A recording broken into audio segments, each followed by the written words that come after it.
ഈ അങ്കിള് കല്യാണം കഴിക്കാൻ പോകുന്ന പെണ്ണാമോളെ. ലാരിക്ക് എന്ന് ഡിസ്ചാർജ് ചെയ്യുമെന്ന ഡോക്ടർ പറഞ്ഞിരിക്കുന്നത്. ഡോക്ടർ ഒന്നും പറഞ്ഞില്ല, ഒരാഴ്ച കഴിഞ്ഞ് പോകാൻ തോന്നും.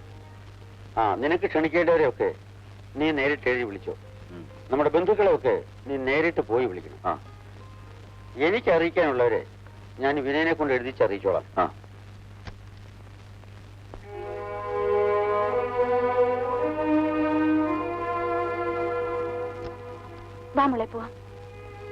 രേഖേ, വരുന്ന 15-ാം തീയതി ബാലേന്ദ്രന്റെ വിവാഹമാണ്.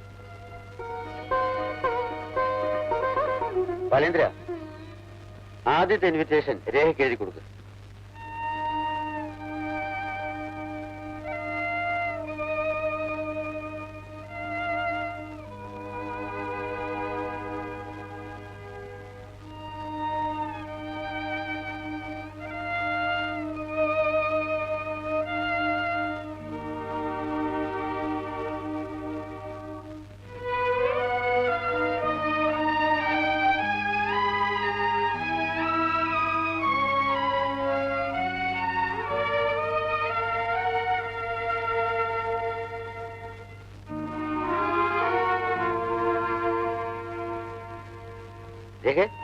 വിവാഹത്തിന്റെ തലേ ദിവസം തന്നെ വരണം. ബാലേന്ദ്രന് സഹോദരികൾ ആരുമില്ല. ഒരു സഹോദരിയുടെ സ്ഥാനത്ത് നിന്നുകൊണ്ട് നീ തന്നെ വേണ്ടതെല്ലാം ചെയ്യണം. എന്താ ഒന്നും വേണ്ടാത്തത്? നീ വരില്ലേ? ഞാൻ വരാം.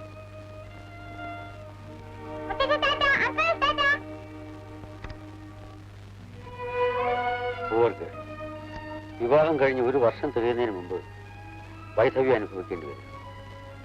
ദൈവം അവളോട് കടുത്ത ക്രൂരതയാണ് കാട്ടിയത്.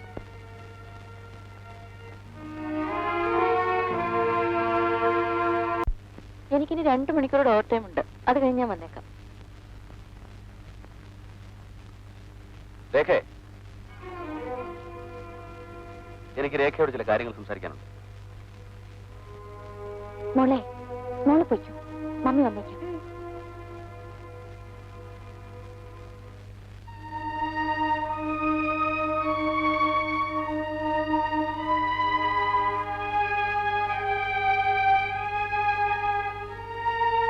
ഇനിയും എന്റെ ജീവിതം നശിപ്പിക്കാനാണ് എന്റെ ഉദ്ദേശം. വിനയന്റെ കയ്യിൽ ആ ഫോട്ടോ കൊടുത്തയച്ചത് എന്റെ വിവാഹം മുടക്കാനായിരിക്കും. ഫോട്ടോയോ? ഏത് ഫോട്ടോ? നീ ഒന്നും അറിഞ്ഞില്ലല്ലേ? നിന്നെ സ്നേഹിച്ചു എന്നൊരു തെറ്റേ ഞാൻ ചെയ്തിട്ടുണ്ട്. അതിനൊക്കെ പ്രതിഫലവും നീ എനിക്ക് തന്നു. ഒരു കുടുംബം ഉണ്ടാക്കാനുള്ള കൊതി കൊണ്ടല്ല, എന്റെ വയസ്സായ അച്ഛന്റെ നിർബന്ധം കൊണ്ടാണ് ഞാൻ ഈ വിവാഹത്തിന് തയ്യാറായത്. ഭാര്യയും കുഞ്ഞും കുടുംബവും ഒക്കെ എന്റെ മനസ്സിലെ ഏറ്റവും വലിയ സ്വപ്നമായിരുന്നു. അതൊക്കെ എന്നേ തകർന്നു.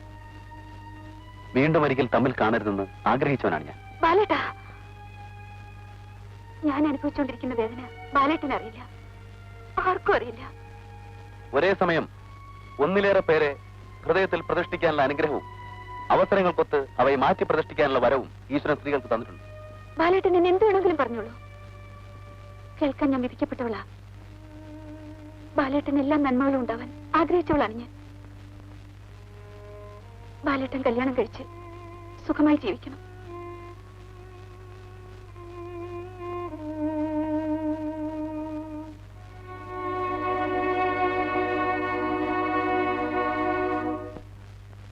ഇനി നീ എന്നോടൊന്നും മറയ്ക്കാൻ ശ്രമിക്കണ്ട. ഞാനെല്ലാം കേട്ടതാ. നീയും വിശ്വനാഥ് സാറിന്റെ മകനും തമ്മിലുള്ള ബന്ധം എന്താ? ഒന്നുമില്ല സൂസി, ഞാനും നീയും തമ്മിൽ ഇന്നലെ കാണാൻ തുടങ്ങിയതല്ല. നിന്റെ മുഖം പറയുന്നുണ്ടല്ലോ നീ എന്നിൽ നിന്നും എന്താ മറയ്ക്കുന്നുവെന്ന്. പറയരേഖ, എന്താണെങ്കിലും എന്നോട് തുറന്നു പറയൂ.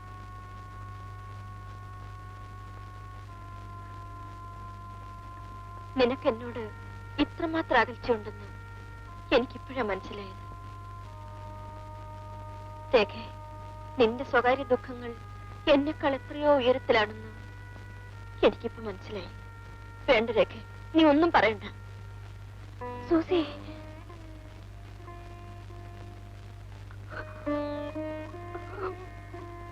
ഞാനെല്ലാം പറയാം. നീ എന്നോട് പിണങ്ങിയാൽ എനിക്കത് സഹിക്കാനാവില്ല. എനിക്ക് നീയും എന്റെ മോളും മാത്രമേ ഉള്ളൂ. ഞാനും ബാലേട്ടനും തമ്മിൽ ഒരുമിച്ച് ജീവിക്കാൻ ആഗ്രഹിച്ചവരാണ്. എയർ ഹോസ്റ്റസായി നിയമനം കിട്ടിയ ഞാൻ ബോംബെയിൽ വെച്ചാണ് ക്യാപ്റ്റനായ ബാലേട്ടനെ പരിചയപ്പെട്ടത്. ആ പരിചയം ഞങ്ങളെ തമ്മിൽ അടുപ്പിച്ചു.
രേഖേ,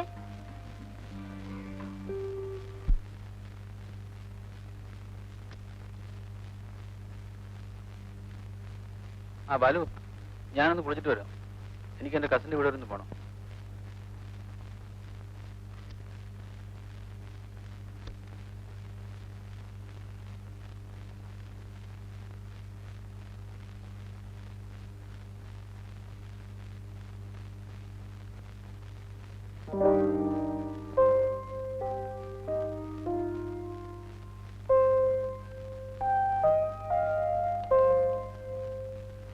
കുറച്ച് നേരത്തെ വന്നിരുന്നെങ്കിൽ ഒന്ന് ഷോപ്പിങ്ങിന് പോകാമായിരുന്നു.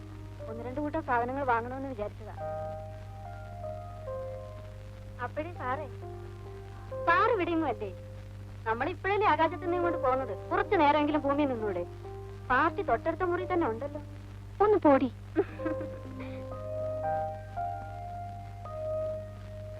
I'll be back in the morning. Thank you. ആഹാ, ഞാൻ പോകാൻ കാത്തിരിക്കായിരുന്നു. അടങ്ങുന്നത് കടന്നു കേട്ടോ. രാവിലെ വരാവളേ.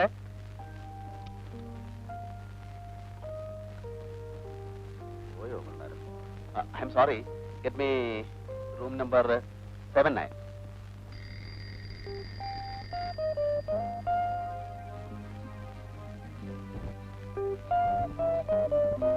ഹലോ, ഞാനാ. എന്താ പരിപാടി? ഒന്നുമില്ല. ആശ കുളിക്കാണ്. പിന്നെ തന്നൊന്ന് കാണണമല്ലോ. ദേവരാജൻ ഏതോ കത്തിനെ കാണാനെന്നും പറഞ്ഞ് മുങ്ങിയിരിക്കുക. എന്താണ് പോണെന്നറിയില്ല. ഒറ്റയ്ക്കിരുന്ന് ബോറടിക്കുന്നെങ്കിൽ ബാലേട്ടനും പുറത്തുനിന്ന് ചുറ്റാൻ പോകാമായിരുന്നില്ലേ? ആ താനിവിടെ ഉള്ളപ്പോഴും. പിന്നെ തനഞ്ഞിട്ട് വന്നേ. അയ്യോ, ആശ ഇപ്പൊ കുളിച്ചു വരും. അവരെ തനിക്ക് ഏതെങ്കിലും കസിന്റെ വീട്ടിൽ പറഞ്ഞയച്ചൂടെ? താനൊരു കാര്യം ചെയ്യണം. ഉറങ്ങാൻ കിടക്കുമ്പോ ആശ അറിയാതെ സ്ലിപ്പ് ചെയ്തോളം വരെ വരണം. അയ്യോ, ഞാനില്ല.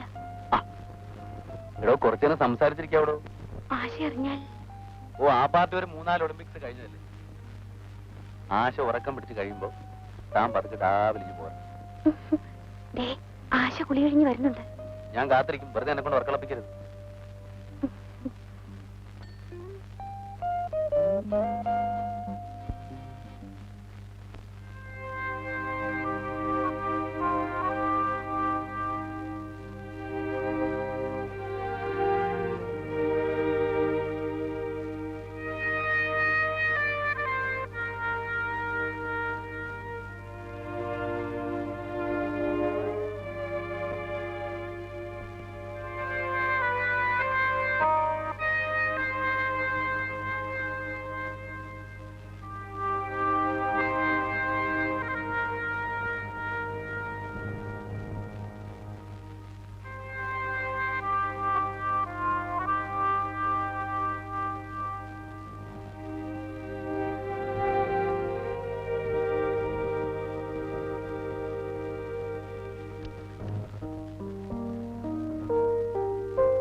ഞാൻ പോട്ടെ.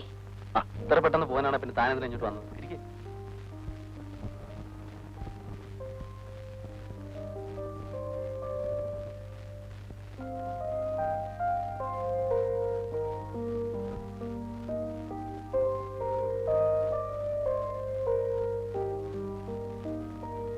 എന്താ ഒന്നും മിണ്ടാത്തത്?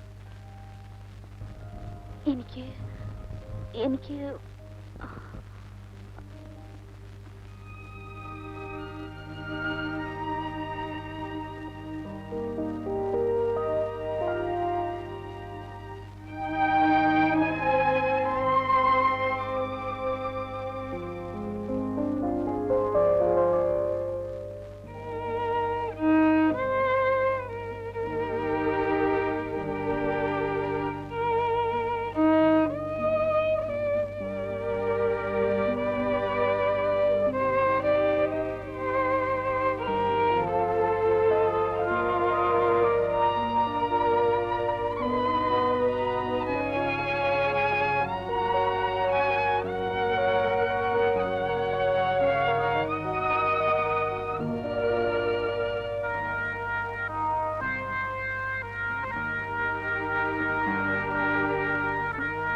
ഹോട്ടൽ മുറിയിൽ വെച്ച് ഞങ്ങളുടെ മനസ്സുകൾ മാത്രമല്ല ശരീരം ഒന്നായി തീരുകയായിരുന്നു. എന്റെ ബാലേട്ടൻ എന്നെ കൈവിടില്ലെന്ന് എനിക്ക് പൂർണ്ണ വിശ്വാസം ഉണ്ടായിരുന്നു. 2 മാസം കഴിഞ്ഞപ്പോഴാണ് ഞാനൊരു സത്യം അറിഞ്ഞത്. എന്റെ വയറ്റിൽ ബാലേട്ടന്റെ ജീവൻ വളരുന്നുവെന്ന് സത്യം. അങ്ങനെ ഞാൻ രമ്യമോളെ പ്രസവിച്ചു. നിന്റെ ഭർത്താവ് ഒരു ആക്സിഡന്റിൽ മരിച്ചു എന്നല്ലേ നീ എല്ലാവരോടും പറഞ്ഞിരിക്കുന്നത്? വിവാഹം കഴിക്കാതെ അമ്മയായ ഒരു സ്ത്രീ അങ്ങനെ പറഞ്ഞില്ലെങ്കിൽ സമൂഹം അവളെ പഴിച്ചവളെന്ന് മുദ്ര കുത്തില്ലേ? ആ അപമാനത്തിൽ നിന്ന് രക്ഷപ്പെടാൻ ഞാൻ ഉണ്ടാക്കിയ കെട്ടുകഥയാണ് എന്റെ വിവാഹവും ഭർത്താവിന്റെ ആക്സിഡന്റും. അപ്പോൾ അയാൾ നിന്നെ വഞ്ചിക്കുകയായിരുന്നു അല്ലേ? ആ മനുഷ്യൻ മറ്റൊരു തിരുവേദിൽ താലി കെട്ടുന്നതിന് മുൻപ് ഈ സത്യം അയാളുടെ അച്ഛനോടെങ്കിലും തുറന്നു പറഞ്ഞില്ലെങ്കിൽ ജീവിതകാലം മുഴുവനും അവിവാഹിതയായ ഒരമ്മയായി നിനക്ക് ജീവിക്കേണ്ടി വരും. വേണ്ട സൂസി, എന്റെ ജീവിതമോ തകർന്നു. ബാലേട്ടനെങ്കിലും സുഖമായി ജീവിക്കട്ടെ. എന്റെ വേദനകളും ദുഃഖങ്ങളുമായി ഞാനിവിടെ കഴിഞ്ഞോളാം. സുഖമില്ലാതിരിക്കുന്ന മേനോൻ സാറിനെ കൂടി എന്തിനു വേദനിപ്പിക്കണം? എന്റെ വിധി ഇതാണ്.